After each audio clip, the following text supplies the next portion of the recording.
it is never comfortable for anyone, I imagine, and that includes me, to be critiqued by someone else. All right. The only person I know that doesn't seem to mind it at all is John Noyes. And so whenever I give John critique about something, whether his writing or his speaking or whatever, and I offer that to different times to our team members as part of our mentoring here, ongoing mentoring, John seems to take it in stride and he's happy to be uh, directed in a better direction, whatever, steered in a better direction. But most people, that's not the case. Even people who are teachable, and I would consider myself a pretty teachable person, I will listen to the other side and try to weigh it and consider it and not push back simply because there's disagreement. Okay. Even so, the process isn't always fun.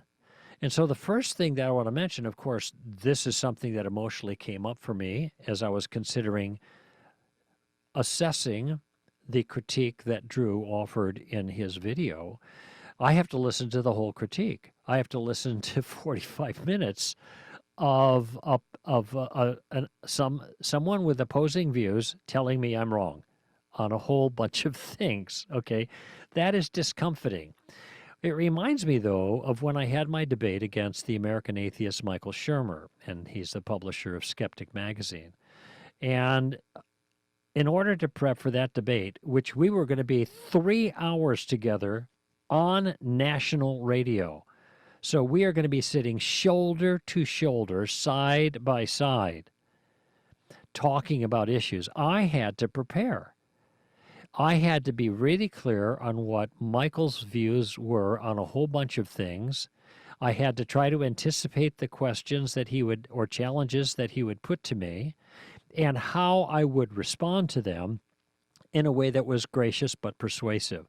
So there is a lot of homework that goes into a thing like this, especially when you don't give your presentations like a formal debate. It's a give and take. It's more like one-on-one basketball, boom, boom, boom, moving around based on the other person's moves. And that's challenging for anyone.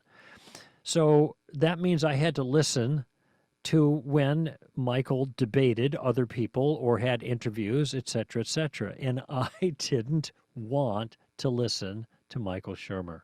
I didn't want to hear his voice, just to be totally transparent, because he disagreed with me. And he was taking exception. In these other talks, he wasn't taking exception with me personally. He was talking about a critique of the view that I personally hold, Christian theism. And he was taking exception with that. And I had to listen over and over and over to all these things. And so I remember the first debate that I listened to with him, and I just had to force myself to do it, even though it made me feel uncomfortable. And then when I finished, I thought, well, I better listen again. And I did. And the second time through, it was still discomforting, but not quite as bad. And so I listened again. And here's what happens. The more that you familiarize yourself with the objections of another person to your view, for one, the more human they become. All right? And it was very easy for us to depersonalize the individual who disagrees with us and objectify them in a negative sense. But by listening over and over again to, in this case, Michael Shermer, he became more of a human being to me. Also, he became more of a fallible human being to me. And for some reason, I think there is this tendency, and I don't understand it, but there is this tendency to think that those, at least in this realm that we're talking about, Christian apologetics, who oppose us, they have something good against us that we won't be able to deal with. At least that's the fear. Now, I've been Christian 48 years, and I've been doing apologetics for most of that time, and I've been doing this in a more, I guess, for lack of a better word, professional environment for close to 35 years. Okay? So I've been around the block a few times. I have lectured at more than 80 university campuses, both here and abroad. And I think the majority of those would be non-Christian universities, all right? Even so, having heard just about everything I could hear contrary to Christianity and have developed answers for it, there is still this angst about addressing the challenges from a person on my view or on me personally, okay? The reason I'm telling you that is because I'm letting you know that I am just as human as you are when you get nervous about doing those kinds of things. And the antidote is exposure. In a certain sense, you get somewhat inured to it. You get strengthened by it. You get toughened by it. But it's not just toughened. Like I said, your opponent becomes more personalized, and that takes away some of the awkwardness. And secondly, you start to realize that this giant is not as big as you thought he was or she was. And especially if you're able to take time and listen to the particulars, then and isolate the particulars of the challenge, then you realize, well, wait, there's an answer for that, okay? And so what peer review does, where you have an opponent, well, not all peer review is like this, but peer review assesses. It's someone who is on your level in the academic discipline that you find yourself in that is qualified to review or assess your claims. And oftentimes it's someone who's not going to agree.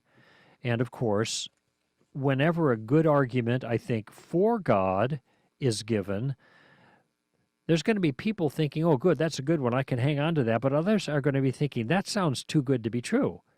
What would someone who opposes you say in response to you? And I think that's a fair question. And in fact, if we're being careful about our characterizations or our argumentation, we are going to try to anticipate the strong objections against our view and then answer them in our presentation rather than have them come back afterwards, all right? And I think when we do this, when we get clear on the issues, and sometimes that takes a while, sometimes we have to, how could I put this? We have to, I'm waving my hand like I'm moving things away. What's my word here? We have to clear out some of the rhetoric that might be getting in the way.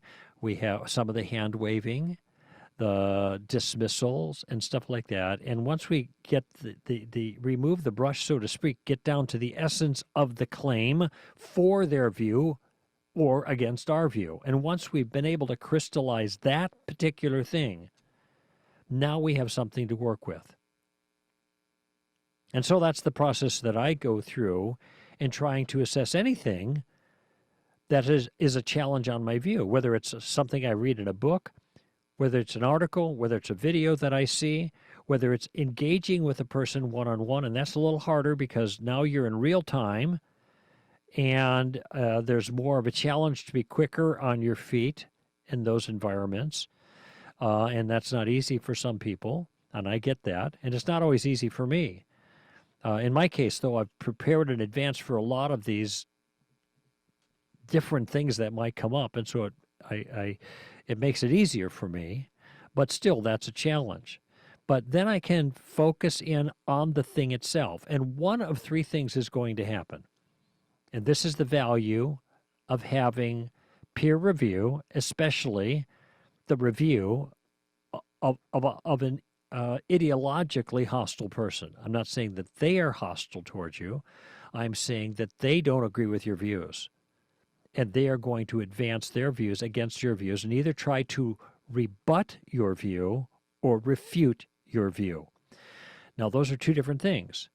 If you rebut a view, you are simply taking the reason somebody gives for a conclusion, and they are saying that particular reason doesn't work. It doesn't mean that the conclusion is not a true belief, a true thing. It means the way you got there wasn't adequate. All right. Now, so for example, it might be that I'm a theist and somebody else is an atheist. And so the atheist is going to maybe attack my view based on, let's say, what they perceive to be an internal contradiction to Christianity, based on the belief that Christians have that God is good and he's powerful and there is evil in the world. So that is a self-contained issue right now. That's the way I'm talking about it. The claim is within Christianity, there is a contradiction. Now, this is an attempt to defeat Christianity. And it's a fairly vigorous attempt because if it succeeds, I think it does defeat Christianity. My response to that is not necessarily so. And it's the standard response to what's called the deductive problem of evil, that this alleged problem is not the problem that people make it out to be. It doesn't follow logically that if God exists and he's good and he's powerful, that there would be no evil in the world. This is one of the reasons that most philosophers have abandoned the deductive problem as an argument against God. Okay, but what have I done? Have I proven God? No, I've just shown that this argument doesn't work to disprove God. So I have rebutted the challenge, but I haven't refuted the idea of the challenger, which is atheism. All right.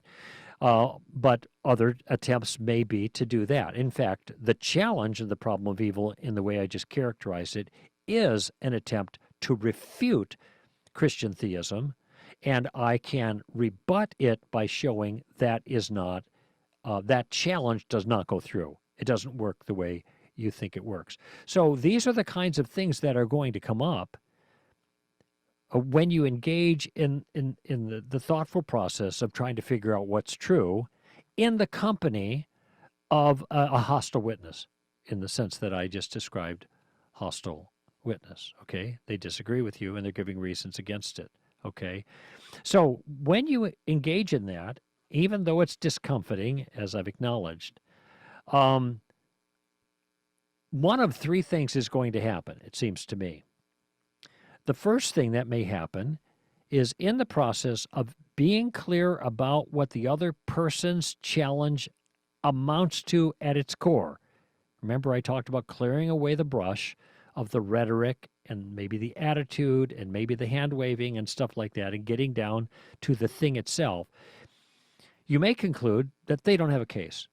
This objection isn't going to work. You can rebut it effectively in a legitimate way, and therefore your view stands, at least so far, in light of that objection. So the first thing is you may be strengthened in your conviction by having dealt with the challenge. Now, last show, I had Natasha Crane on, and we talked about her book, Faithfully Different, and about the trend in Christian trend, is that the right word here? Yeah, there is a trend of deconstruction / deconversion, where Christians are doubting their prior convictions and leaving the church, deconverting, asking questions and asking and offering challenges. Well, it turns out if the challenges are offered and there are good answers that are given, and this is not usually the case in your average church, sadly. We hope to change that. We hope we have changed it over the 29 years nearly that we've been in existence. But helping people to see that there are answers to these challenges that are good ones will strengthen and reinforce the convictions that they've had. Okay? And that may be what happens in the critique. Now, another thing that might happen, this would be the second thing, is that when a person critiques your view, you might have this sense that, wait a minute, he's kind of talking past my view. He is not addressing exactly precisely what I was arguing. He's meandering off in a different direction. And it sounds like, at first blush, that he's offering a rebuttal or a defeater or some kind of argument against a refutation of my view, but it doesn't actually deal with my view. Why did he do that? Well, the reason he might have done that is because you weren't clear in the first place when you made your case. And this has happened to me lots of times. I realize, wait, that guy's missing my point entirely. Well, maybe it's because I didn't make my point as clearly as I might have. So I might be educated that, first of all, no, that's not a good argument against my view. My view still is secure at this point, but the reason it came up might be because I wasn't as clear as I might have been, and then I work at clarifying my point so there is no further misunderstanding, and the person who disagrees with me now can hit the right target if they are going to gainsay my point of view. All right, that's the second option. Here's the third option. Maybe the person who is disagreeing with you has a good point. Maybe they are rebutting something in your view, if you're a Christian and talking about theism, for example, in your view in favor of God, that is not a good argument for God. If you have arguments for your views that are not good, get rid of them. And if it is your opponent who is helping you to see that, then you can thank them for helping you get rid of bad argument. Now, my conviction is we've got some really, really good arguments for our views, not just classical Christian theism, but a lot of the details, all right? Like the resurrection, for example, and a bunch of other things. And so we need not be afraid of the opposition, for one. But secondly, sometimes we have true beliefs that are poorly defended. If we have good ways of defending them, why use a bad way of defending them? Get rid of the bad way.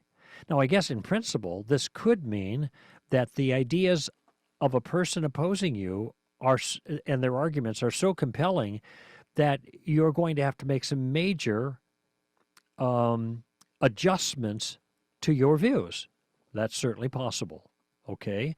And I haven't seen anything like that for me with regards to Christian theism based on the objections that I've seen raised against it and the information I have to rebut or refute those objections. All right.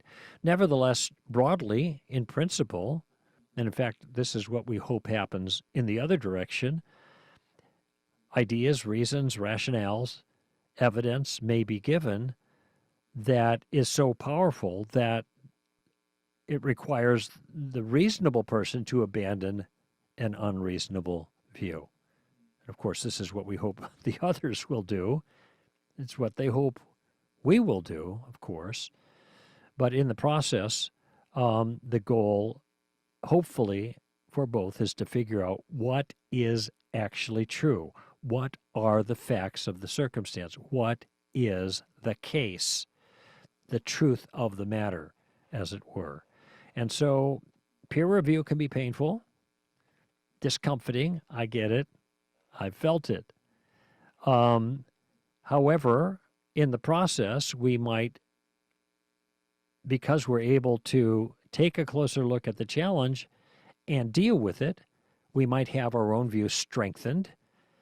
It may turn out that part of the reason that the objection was raised is because there was a misunderstanding and we were not as clear as we ought to have been.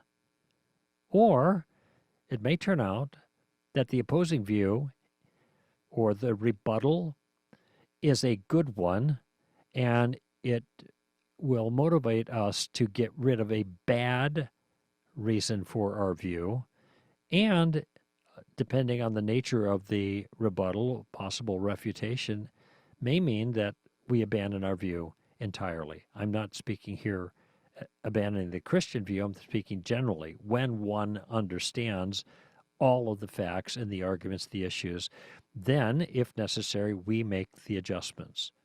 All right? And so this is why arguments are good things. Peer review are good things, even though they don't feel fun in the moment.